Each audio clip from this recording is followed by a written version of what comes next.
Hi guys, did you know that the Prime Minister of the Republic of Iceland, one of the richest nations under the earth, because it has immense extractable gas, was going to Malawi using Kenya Airways KQ plane? Did you know that?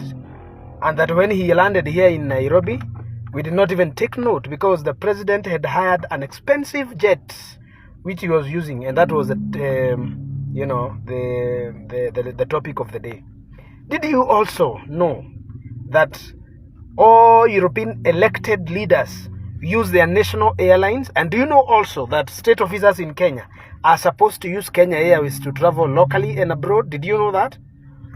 So it is good habit for presidents and prime ministers and ministers to use their national airlines, one for promotional purposes and two for prudent use of resources.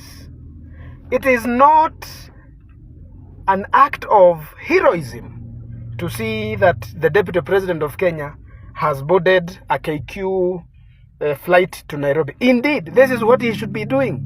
This is what President Ruto should be doing. This is, except that now he is a chief CIC. What does CIC means?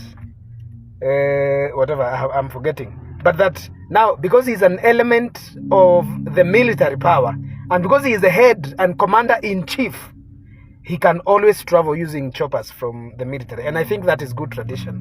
But a deputy president should not be celebrated for boarding a public airline that is owned by our country and whose prudence is seen in utilization. For instance, I think he has saved a lot of money for his for the taxpayer by using Kenya Airline KQ from Nairobi to Mombasa. I think KQ charges 35,000 or 40,000 or maybe 50 if you are traveling on first class or business. So I think we should drop the fuss of thinking that deputy president is being sidelined. Deputy president should have used no. What he's using is what he should have used the first day he was sworn in office, if he was a leader worth emulation, if he was a deputy president who can inspire the country, and if he was a responsible public servant of the people, he should be using airlines in and out of the country. By the way, do you know President Kenyatta used to travel on Kenya Airways to Europe? Do you know he used to travel with Kenya Airways all the way to Qatar, and then he would pick ETA up to China? Are you aware?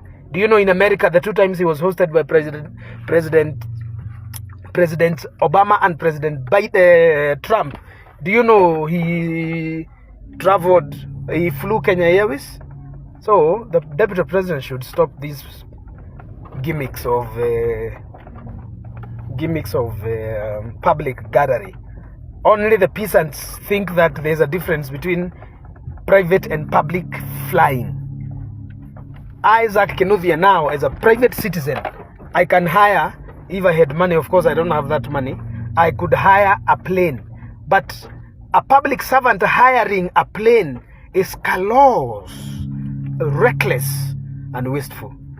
So, anyway, I know this is not a popular opinion, but drop the hypocrisy of thinking that the deputy president has done so humble an act by boarding KQ.